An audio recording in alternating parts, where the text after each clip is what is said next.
Hai, Assalamualaikum dan salam sejahtera.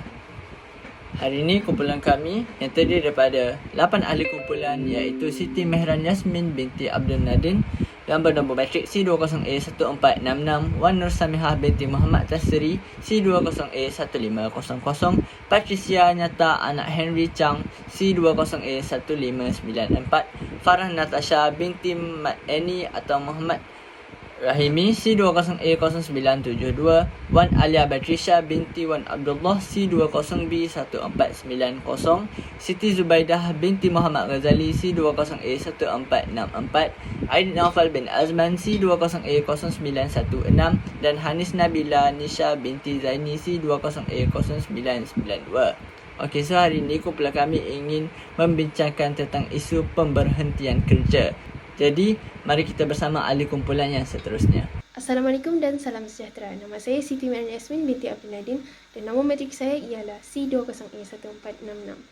Isu pemberhentian kerja telah menjadi topik hangat di dada akhbar terutamanya disebabkan virus COVID-19 sejak kebelakangan ini. Isu ini secara langsung telah memberi kesan yang positif dan negatif kepada individu yang terbabit di mana mereka telah diberhentikan kerja secara terpaksa. Isu pembuangan kerja ini biasanya disebabkan oleh individu itu sendiri. Pembuangan kerja bermaksud penamatan kontrak perkhidmatan dari majikan kepada pekerja di sesebuah organisasi. Kejadian ini berlaku akibat adanya penutupan, penstrukturan semula, pengurangan pengeluaran, penggabungan dan pengambil alihan sesebuah syarikat serta disebabkan perintah kawalan pergerakan oleh kerajaan. Assalamualaikum, hai. Nama saya Farah Natasha binti Mat Eni alias Muhammad Rahimi, nombor matrik C20A0972. Okey, sekarang saya akan membentangkan tentang isi faktor pembuangan kerja. Yang pertama ialah individu atau lebih kehilangan sumber pendapatan. Hal ini memberikan kesan buruk terhadap individu, organisasi dan negara itu sendiri. Yang kedua ialah wabak COVID-19. Penularan wabak COVID-19 telah menyebabkan organisasi mengambil inisiatif mengurangkan bilangan pekerja untuk mengurangkan risiko kerugian. Hal ini dikatakan demikian kerana majikan tidak mampu membayar gaji pekerja disebabkan keuntungan syarikat yang berkurangan. Itu sahaja daripada saya. Terima kasih. Selamat pagi dan salam sejahtera. Slide seterusnya akan diteruskan oleh saya. Saya Patricia Nyata anak Henry Chang C20A1594. Faktor pembuangan kerja disebabkan oleh Akta dan undang-undang yang diperlekehkan oleh majikan. Akta Perhubungan Perusahaan 1967 iaitu Akta 177 memberi perlindungan kepada pekerja-pekerja yang dipecat tanpa sebab dan alasan yang munasabah. Akta ini memperuntukkan hak kepada seseorang pekerja memfailkan representasi untuk dipulihkan semula kepada jawatan asalnya. Akta ini tidak dipatuhi oleh kebanyakan majikan dan mereka mengambil inisiatif dengan mengambil pekerja asing bagi menggantikan pekerja tempatan. Faktor seterusnya ialah masalah etika pekerja itu sendiri. Pekerja mengalami masalah pekerja peribadi dan konflik di antara rakan sekerja mereka. Sebagai contoh, sesetengah pekerja mengalami konflik akibat sikap pilih kasih oleh majikan. Terdapat sesetengah pekerja tidak mampu untuk menguruskan masalah peribadi sehingga mengganggu fokus mereka di tempat kerja. Ini sahaja daripada saya. Sekian, terima kasih. Assalamualaikum, saya Wan Alia Patricia binti Wan Abdullah. Nombor matrik saya adalah C20B1490. Seterusnya, faktor kelima yang menyebabkan berlakunya pembuangan pekerjaan adalah faktor perkembangan teknologi semasa. Hal ini dikatakan demikian kerana kecanggihan teknologi telah menggantikan tenaga kerja manusia kepada robot dan mesin.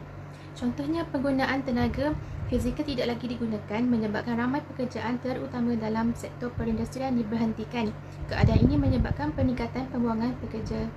Bagi analisis, persoalan yang dikemukakan di dalam kajian kami adalah: pertama, mengkaji kesan negatif dan kesan positif isu pembuangan pekerja terhadap negara, sektor pekerjaan dan pekerja.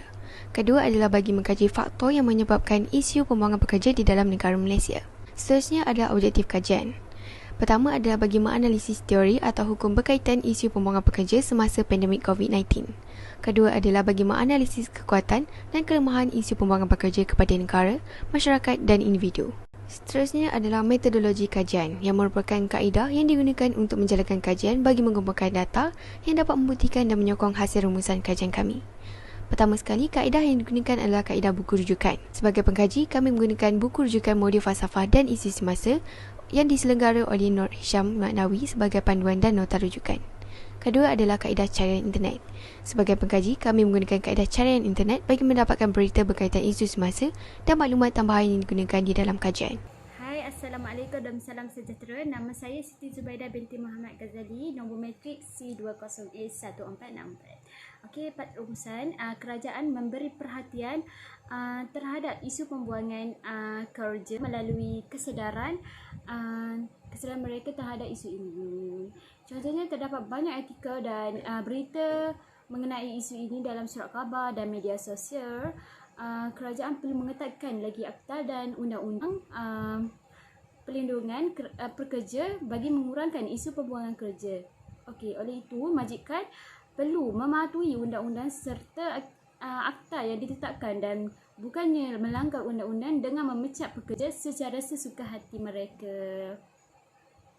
Seterusnya, kerajaan perlu bekerjasama dengan NGO swasta untuk mengurangkan isu pembuangan kerja. Assalamualaikum, nama saya Wana Samha binti Mat Sri, nombor matrik C20A1500.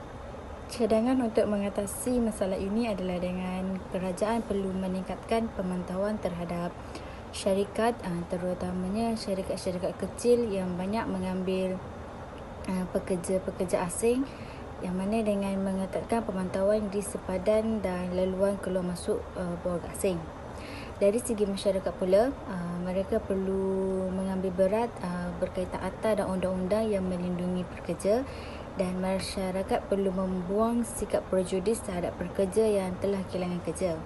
Akhir sekali, dari segi individu pula, individu atau pekerja tersebut perlu lebih peka terhadap undang-undang agar mereka dapat menuntut hak mereka sekiranya dibuang kerja tanpa sebab, dan pekerja juga perlu bersikap profesional serta mempunyai mental yang kuat semasa di tempat kerja.